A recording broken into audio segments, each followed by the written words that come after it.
The Washington Post reports, quote, since the FBI searched former President Donald Trump's home to recover classified documents, the National Archives has become the target of a rash of threats and vitriol. Trump's recent actions have whipped his followers into a fervor against the National Archives. How can you be in a fervor against the National Archives? I mean, even in that ridiculous movie, National Treasure, where the most insane things are made to seem super suspicious and sinister. Ooh, the clues are on the dollar bill. I mean, even there, the National Archives itself isn't bad. I mean, the National Archives is where we keep our country's documents. It's the filing cabinet. It's the library. How can you be mad at the library? Oh, wait. Oh, yeah, that's what we're doing now. Hysterical criticism and culture war posturing from the political right really is shutting down American libraries now. And children's story times at libraries are being targeted for violence and intimidation from the right. And school board meetings are turning into scenes of violence and intimidation and harassment as well. And elections workers are being threatened and attacked and doxxed and harassed. And public health officials and local public health officers and doctors and nurses and teachers. I mean, depending on whatever the hot topic of this week is on the right. Some new group of Americans working in some aspect of public service is about to start getting threatened and doxxed and harassed. I mean, it's everything that we cover now. We just had that interview last week with Dr. Anthony Fauci on the occasion of him announcing his retirement after serving 7 different presidencies, nearly 50 years in public health, public service. Dr. Fauci never before now had to have a security detail. But he has to now because of all the threats to him and his family. Below a sort of national figure like that, public health officials, local city, county, state public health officials all over the country, hounded out of their jobs, threatened, harassed, causing the largest public health professional exodus in modern American history, in the middle of our largest public health threat in a century.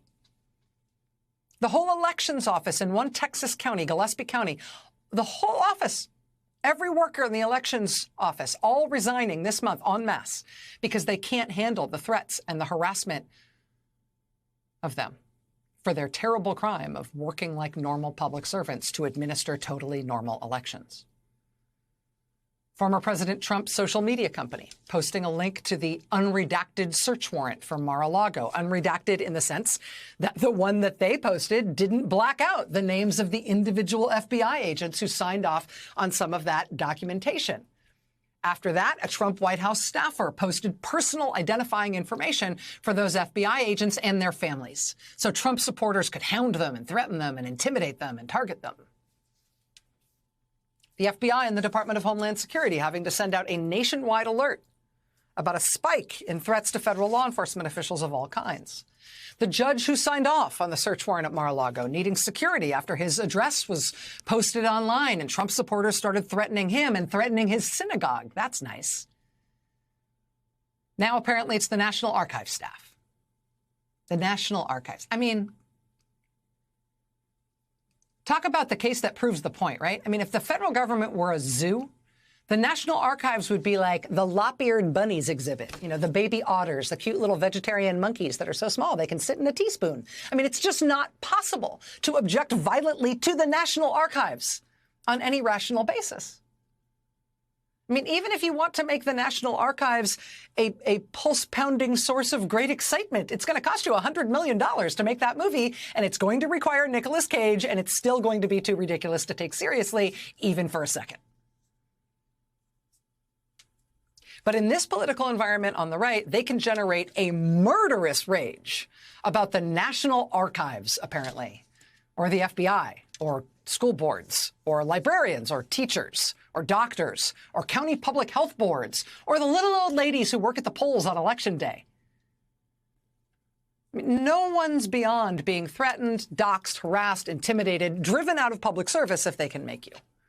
It is hard to stay a democracy, just at a practical level. It is hard to stay a democracy when all forms of public service, large and small, all jobs in the public life of our democracy come with threats of violence.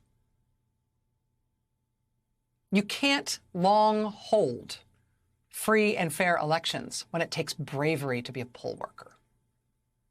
It should not take bravery to be a poll worker or a file clerk at the archives or an immunologist.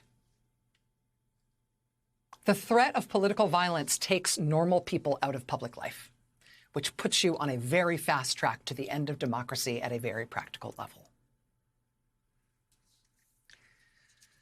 The news today has been dominated by one of the former president's allies in the U.S. Senate promising that if Trump is indicted for these crimes he's being investigated for, there will be, in his words, riots in the street. Senator Lindsey Graham is promising that. He's not speaking out against it, saying, I hope this doesn't happen, and I need to tell my fellow Americans that this is wrong. I can sense this might be coming, and it's wrong. Nothing like that. He's just basically promising that's going to happen and wielding that as a threat against the Justice Department. Hey, if a guy on our side gets arrested for crimes, we're going to burn the country down. This is the party that wants to be known as the Law and Order Party.